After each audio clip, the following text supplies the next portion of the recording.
Ang gagawin natin ngayon ay ang rope transfer.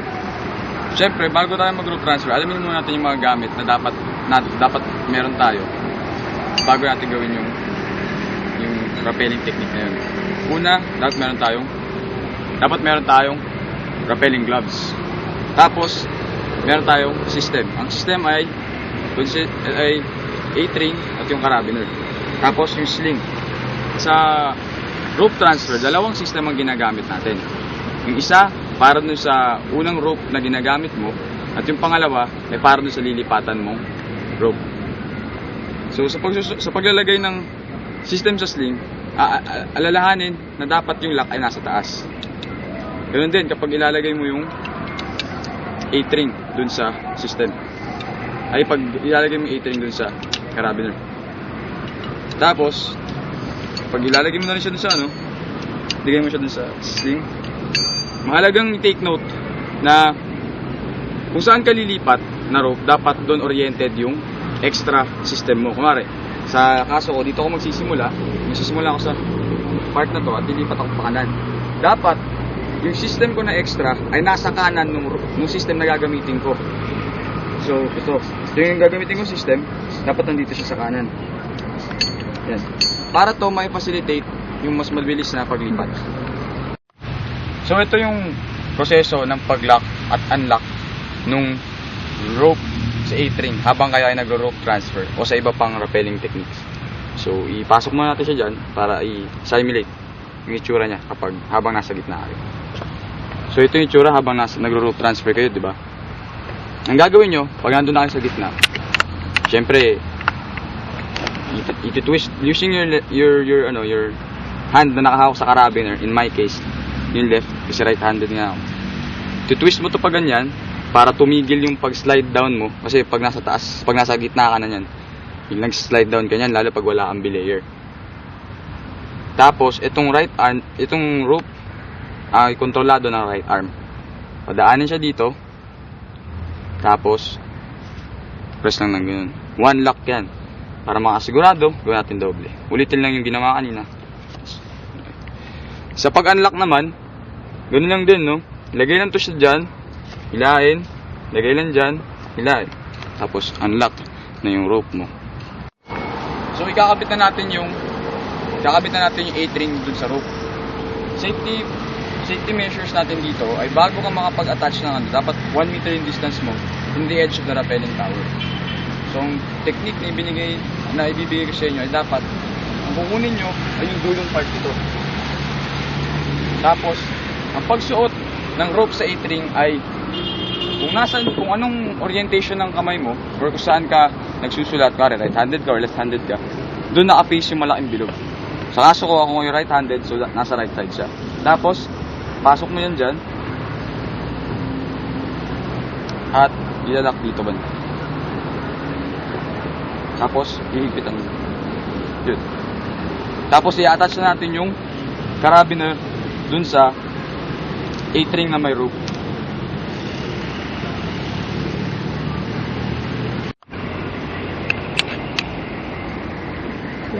Tapos, ilalak yung carabiner. Tapos, pag nagawa mo na to, dapat may sigaw mo na dun sa baba. Yung dapat, sa belayer mo, yung sasabihin mo sa belayer mo na belayer on. At sasagot naman yung belayer mo ng belayer ready. Para to, isa rin to sa mga safety measures natin. Baba natin or sa tinatawag natin exit sa rappelling tower, dapat pwede yung kamay natin sa lock position, yung rappelling arm natin. Tapos yung free arm natin, nakahawak lang yan doon sa carabiner. Make sure na nakalock yung carabiner.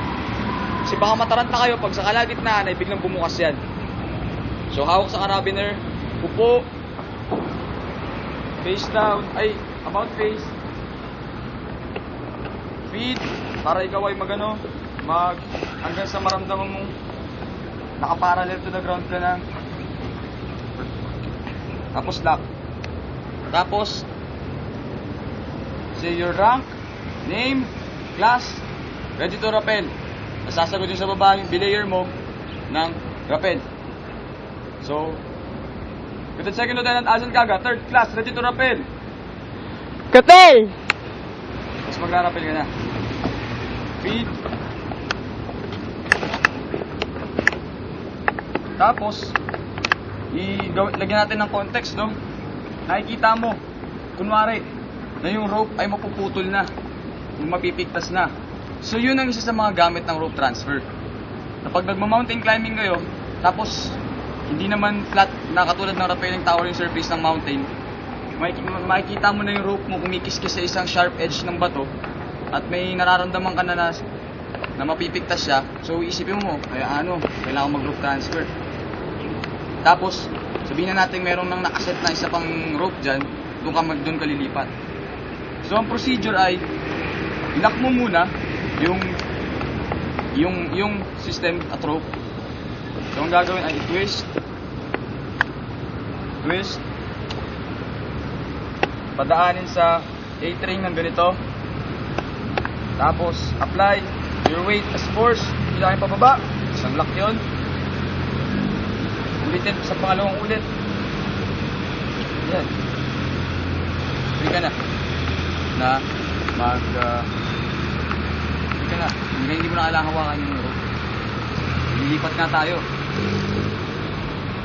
Swing para makuha mo yung rope.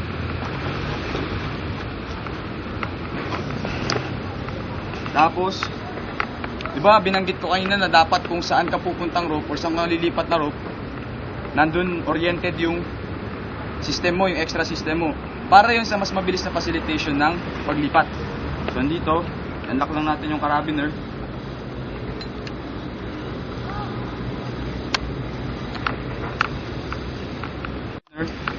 Tapos, tanggalin yung A-ring. Ganun ulit. Since right-handed ako, nasa right yung ng bilog, ng A-ring. Pasok sa butas at ilock sa tapos hindi siya abot nung ito naman ikakabit mo na ulit yung A-ring dun sa extra mong carabiner, dun sa extra carabiner, take note. Tapos huwag kalimutang i-lock yung carabiner. Yan, lock na.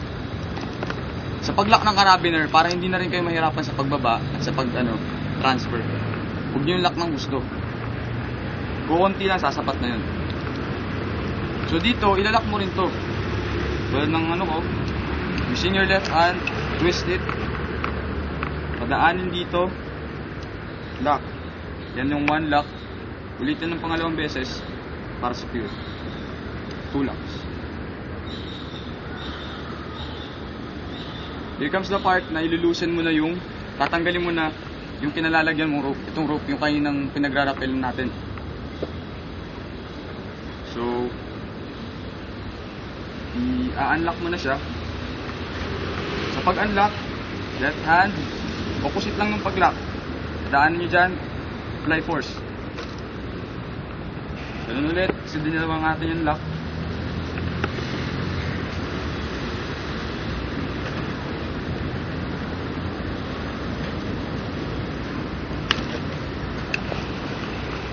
Mapapansin nyo, ito yung silbi nung pag-lock natin kaya doon sa extra system natin kahit wala pa tayo doon. Kasi at least, wala na yung wala na yung tension dito. Ito na. So, para ma-release ito, feed nyo rin tong rope na hindi nyo nagagamitin. Feed nyo. Para lumuwag at matanggal mo yung system. Yan. Lock yung carabiner. Retrieve yung system.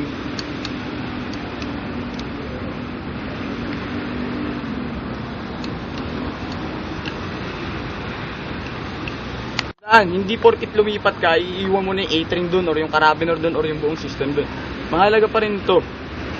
So retrieve it. Yan. Tapos isama siya dun sa ito na ngayon yung extra extra system mo. So nandito na tayo. Left hand dito. I-unlock na natin. Unlock. Sa lock position, pwede ka na ulit mag-rappel. Tuloy natin. Walk down.